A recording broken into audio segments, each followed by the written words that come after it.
आगे बढ़ते हैं और अब बात नेपाल की करेंगे, जहां अंतरिम सरकार बनाने की प्रक्रिया तेज हो गई है और इस पर अब नाम पर भी अभी तक कोई अंतिम निर्णय नहीं हुआ है, लेकिन चर्चा जरूर की जा रही है। इस बीच हिंसा के तीसरे दिन शांति रही। आज से कर्फ्यू में ढील दी गई है। क्या कुछ हालात नेपाल में बने हुए हैं, अलग अलग शहरों में देखिए।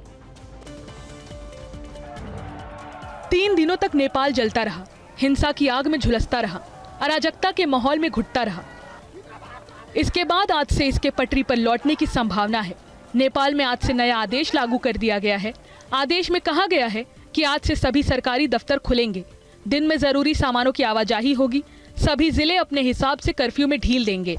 सूत्रों के मुताबिक नेपाल में अंतरिम सरकार के गठन की कोशिशें भी तेज हो गई हैं।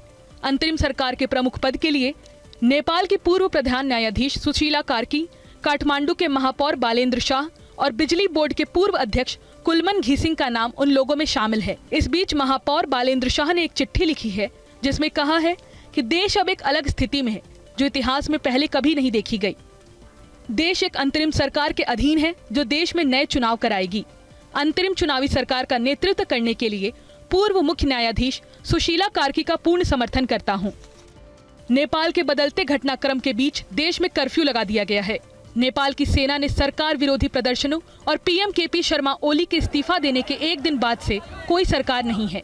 इस बीच चीन ने भी नेपाल के सभी वर्गों से स्थिरता बहाल करने का आग्रह किया है। चीनी विदेश मंत्रालय के प्रवक्ता लिन जियान ने कहा है कि चीन और नेपाल पारंपरिक रूप से मित्रवत पड़ोसी हैं। हमें उम्मीद है कि नेपाल सामाजिक व्यवस्था और क्षेत्रीय स्थिरता को जल्द से जल्द बहाल करेंगे। हालांकि लिन ने ओली के इस्तीफे पर कोई टिप्पणी नहीं की, जिन्हें चीन समर्थक नेता माना जाता है। ओली ने चीन के साथ नेपाल के रणनीतिक संबंधों को मजबूत करने में अहम भूमिका निभाई थी।